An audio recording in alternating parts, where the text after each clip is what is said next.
હાલો છોકરાઓ, મધર શ્લોકમાં સુધાબેન મહેતા તરફથી યાદી ને મધર શ્લોકમાં બધાને મારા તરફથી, બા તરફથી બધાને આશીર્વાદ દઉં છું. મારા નવા સબસ્ક્રાઈબર, મને જેને સબસ્ક્રાઈબર કર્યું બધાને મારા તરફથી આશીર્વાદ દઉં છું.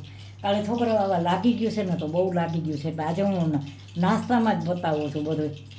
તો આજે હું ઉપમા બનાવું છું નાસ્તામાં. જો આ શીમલું મરચું, આ શીમલું મરચું મેં આ સુધાર્યું છે આજનું. શું કામ કે આ બચાવનું છે ને, એટલે બચાવને તીખું ન ફાવે, એટલે મેં શીમલું મરચું કરી નાખ્યું છે. બીજા મરચાં છે પણ એ તીખા હોય, એટલે બચાવ માટે છે ને તીખા મરચાં. શીમલું મરચું કદાચ જમે ને તોય નુકસાન ન કરે ને. આ રવો છે, આ રવો હું છે ને વધુ પડતો પેકેટનો રવો લઉં છું.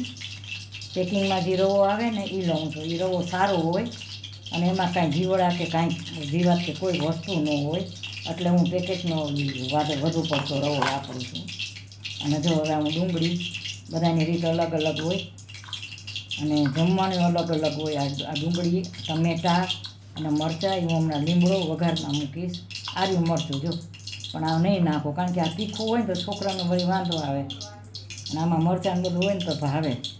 તમે વસ્તુ ઘરની તમે વસ્તુ બનાવો ને તો વસ્તુનો કોઈ સ્વાદ ના આવે, એટલે તમારામાં થોડુંક બધું નાખવું પડે. પાછું એ ચાકુ લીધું જો, કાલવાળું ચાકુ પાછું મારા હાથમાં આવ્યું છે. હવે જોજો ભગવાનની દયાથી લાગે નહીં મને. પાછું એ જ ચાકુ મારા હાથમાં 2 આંગળામાં લાગી ગયું છે, એક નહીં 2 કારે 2માં. પાછું એ જ ચાકુ લીધું. મને ખબર છે કે મને આ ચાકાથી લાગે છે, છતાંય મેં શું કામ કે મને બીજું નથી ફાવતું. મને જેવું ધારું ને એવું કટિંગ હોવું જોઈએ. એમ તો તમે માનશો કે તમે ચોપરમાં થઈ શકે છે, અને ચોપર હોય ને એમાંય કરી શકો, એવું નથી. થોડુંક મારાથી ઉતાવળ થઈ ગઈ, મારી થોડી ભૂલ હશે. મારી ભૂલ હશે તો જ મને લાગ્યું હોય, ધ્યાન રાખ્યું હોય તો ન લાગે. એટલે આપણે પણ થોડુંક સહન કરવું પડે આપણી ભૂલનું. જો આ સરસ ડુંગળી સુધારાઈ ગઈ, હાઈ ક્લાસ ટમેટાં, ડુંગળી. અને આજે ઉપમાનો નાસ્તો છોકરાઓ માટે હેલ્ધી કહેવાય, બહુ સારો ઉપમાનો નાસ્તો. આ તેલ મૂકી દીધું છે, આ તેલ મૂકી દીધું છે. હું જોયું તેલ આવી ગયું છે કે નહીં. હાલો, તેલ આવી ગયું છે. આ જીરું મૂકું, હિંગ નાખી છે મેં. આ જીરું ને હિંગ. અને હવે આમાં લાલ મરચાં મૂકું, થોડું બ્રાઉન થાય ને પછી મૂકું. જીરું અને રાઈ હવે બ્રાઉન થઈ. હવે આ સૂકા મરચાં મૂકીશ અંદર. આ સૂકા મરચાં મૂક્યા છે. હવે આ લીમડો છે, આ લીમડો છે. આ બધું મસાલા તમે નાખો તો વસ્તુ સારી બને, નકર ક્યાંથી બને. આ લીમડો નાખ્યો મેં. આ હિંગ નાખી. હવે આ ડુંગળી ચમચાથી નહીં ફાવે, આ ડુંગળી નાખી મેં.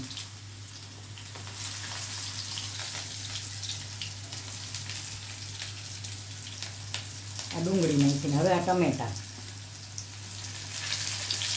હવે આમાં મરચાં નાખું છું.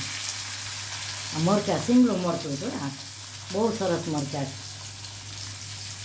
આ શીમલું મરચું છે ને, છોકરાને જમવામાં જાય ને કદાચ ખાય ને તો તીખું ન લાગે. જો આ બધાનો વઘાર પણ મૂકજો, એટલો સરસ વઘાર આવે ને.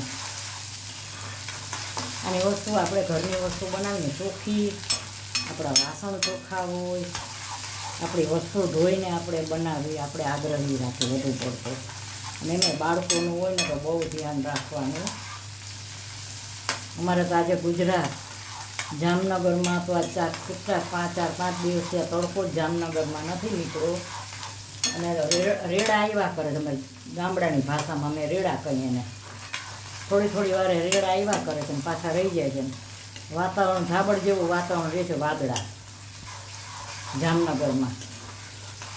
જામનગરમાં તળાની પાર ને બધું જોવા આવો, બહુ સરસ છે. જામનગરમાં તળાની પાર બહુ વખણાય. જો આ સરસ બ્રાઉન કલરનું મેં શીખ્યું. હવે એમાં હું છે ને આ રવો નાખીશ. આ રવો છે ને પેકેટનો રવો, એનો વધુ આગ્રહ રાખું. ચોખ્ખો રવો હોય, શું કામ આમાં કોઈ કાંઈ ન હોય જીવાત કાંઈ. હવે આમાં હું થોડોક ફેરવીશ. અને આમાં છે ને નકર કાચો રહે. પાણી નાખો તો હમણાં 2 જ મિનિટમાં રવો તો મારો બની જાય. 2 જ મિનિટમાં બની જાય. શું કામ કે પાણી નાખ્યું છે, પણ આ તેલમાં હું થોડોક જો આવી રીતે ફેરવીશ. એટલે ચડવા દેવો પડે. આમ થોડોક હું શેકીશ આને. જો આ મસાલા તો પછી હું કરીશ બધા.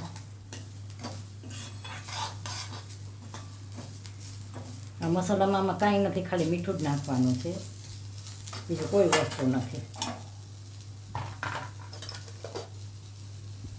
મીઠું પહેલાં ઓછું જ નાખવાનું, પછી મીઠું બહુ થઈ જાય ને તો મીઠું પર નાખીને કાઢી ન શકો અંદરથી. ચોખ્ખી વસ્તુ વાપરવાની, હું જેવી તેવી વસ્તુ નથી વાપરતી. કારણ કે તમે કોકને કહેતા હો ને કે આમ કરો તો તમારે તો પહેલાં અમલ તમારે કરવો પડે. તો બીજાને કહો તો બોલો. હવે આ થઈ ગયું છે ને, હવે હું આમાં પાણી નાખીશ.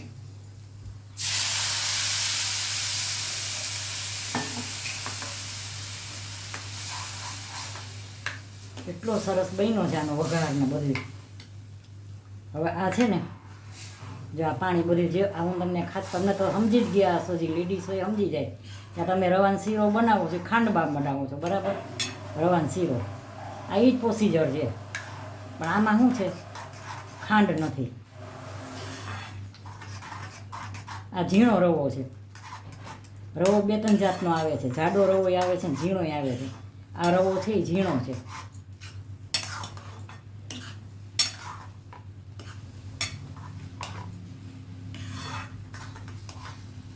હવે આને થોડુંક છે ને થોડીક વાર પછી હું આમને હલાવીશ ને એટલે આમાં પાણી છે ને, જેટલું પાણીનો ભાગ એ બળી જશે. રવાના શીરા જેવો જ થાય, પણ આમાં શું છે,